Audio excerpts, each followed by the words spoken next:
আসসালামু আলাইকুম, সবাই কেমন আছেন? চলে আসলাম নতুন একটা ভিডিও নিয়ে। আমি আসলে হসপিটালে আছি। যাই হোক, এই ভিডিওটা অনেক লেটে আপলোড দিলাম।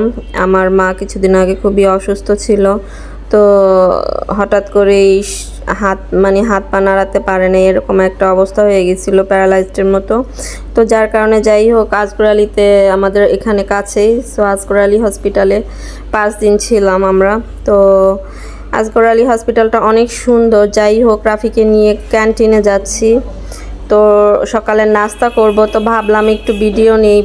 একদম আজগর আলী হসপিটালটা এত সুন্দর, একদম নেট অ্যান্ড ক্লিন, খুব ভালো লাগে, নিরিবিলি, সব কিছু মিলিয়ে চমৎকার। তো যাই হোক, রাফিকে নিয়ে ক্যান্টিনে যাচ্ছি, এই হসপিটালের ক্যান্টিন।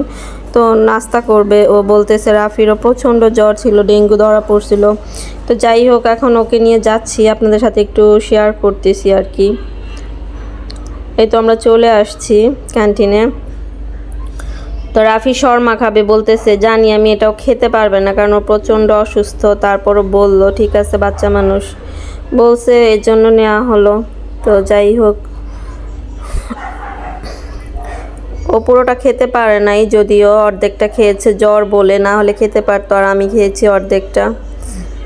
ক্যান্টিনে অনেক কিছু আছে, অনেক ভালো ভালো মানে মজার মজার খাবার আছে, আইটেম আছে, বাট একটু দাম বেশি। আসলে হসপিটালেরই তো প্রচণ্ড দাম, একটু বাইরের তুলনায় এখানে অনেক দাম।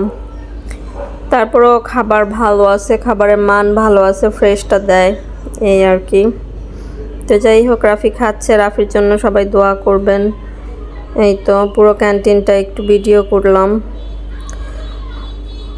অনেক ভালোই লাগে এখানে আসলে।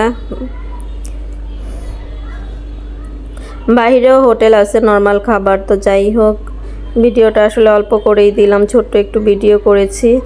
ভালো থাকবেন সবাই, আর ভালো লাগলে অবশ্যই লাইক কমেন্ট শেয়ার করতে ভুলবেন না ফ্রেন্ডস অ্যান্ড ফ্যামিলির মধ্যে। তো আমাদের জন্য দোয়া করবেন, আমার রাফির জন্য দোয়া করবেন।